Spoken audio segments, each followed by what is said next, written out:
Você sabe o que é incompetência istmo-cervical? O nome é complexo, o assunto também, mas ele é importante e é disso que a gente vai falar no vídeo de hoje. Bem-vindos ao Band Estrogênio. Meu nome é Maíra Della Rocque. Para quem ainda não me conhece, eu sou médica, ginecologista e obstetra. Eu sou apaixonada pelo mundo da obstetrícia. Eu sou apaixonada por tratar de mulheres e esse canal é um pouquinho para a gente falar sobre isso. Hoje a gente vai falar sobre um tema que é a incompetência istmo-cervical. É um tema chato porque é um diagnóstico que a gente faz numa situação muito ruim. Mas eu vou começar do início para vocês entenderem. Eu vou colocar aqui o desenho. O colo do útero, ele é uma estrutura longa e fechadinha, né? Um buraquinho interno, um buraquinho externo, e esses buraquinhos ficam fechados para segurar a gestação ali dentro daquela cavidade uterina, e durante o trabalho de parto, ele vai ser aberto para a passagem do bebê. E esse colo desse útero, ele sofre modificações que a gente já até falou nos vídeos de fisiologia de parto. Se vocês não viram fisiologia de parto, vale a pena dar uma olhada. Mas a gente já até explicou nos vídeos de fisiologia de parto como o colo do útero vai se modificando para o trabalho de parto. Acontece que durante a gestação ele não tem que se modificar no início dela. E qual é a característica dele no início de uma gestação?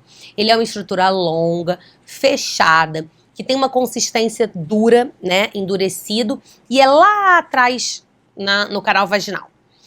À medida que a gestação vai passando e começam as contrações de treinamento, depois as contrações de pródromo e o trabalho de parto mesmo, esse colo do útero vai se modificando, vai amolecendo, vai abrindo, vai vindo mais para frente no canal vaginal para que o parto aconteça.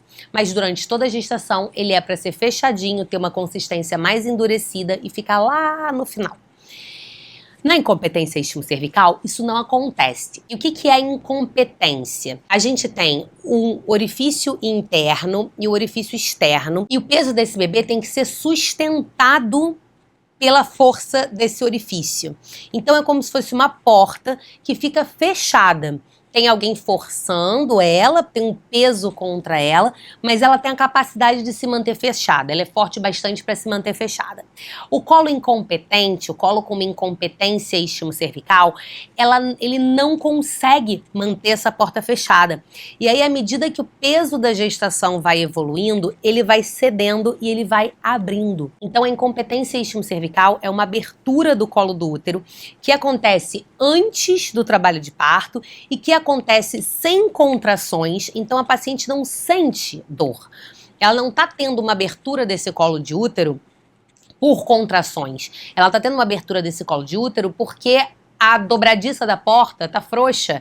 E aí, quando você faz pressão ali nela, ela cede.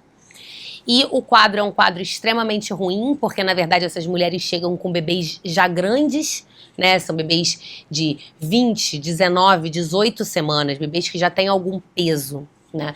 Ela chega com esse bebê sentindo já uma pressão no canal vaginal, o incômodo e as dores costumam acontecer, e o motivo dela buscar a maternidade, né? Sangramento e a dor, a pressão no canal vaginal acontecem quando o quadro já evoluiu e você já tem uma bolsa amniótica exposta ali no canal cervical, você já tem partes do bebê, né, um braço, uma perna, cabeça, enfim, alguma parte do bebê para fora dessa cavidade uterina, já dentro e ocupando aquele colo do útero, e um colo do útero aberto fora do momento. Quando isso acontece, infelizmente a gente não tem muito o que fazer, porque uma vez que o colo está aberto e o bebê pequenininho está exposto ali, acaba evoluindo, a gente não tem muito o que fazer.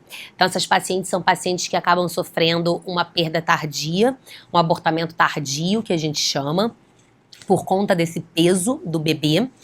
E como é que a gente faz um diagnóstico preventivo? Infelizmente a gente não faz. Então quando isso acontece, né, quando acontece uma incompetência istmo-cervical e a mulher passa pela perda, a gente precisa acolher aquela mulher naquela perda que ela teve, ajudá-la naquele processo que ela está passando e que infelizmente é irreversível, para que numa próxima gestação que essa mulher vai ter, a gente já tenha esse diagnóstico e aí sim consiga preventivamente fazer uma sutura, né? A gente faz os pontos, a gente dá ponto no colo daquele útero para tentar segurar. Então, numa segunda gestação, em que a gente já sabe que a mulher tem uma incompetência, a gente consegue atuar com uma cirurgia para fechar o colo daquele útero com um fio e não deixar que aquele colo daquele útero abra. Então, a gente faz um reforço na dobradiça dessa porta, depois que a porta já abriu e que você já teve a primeira perda.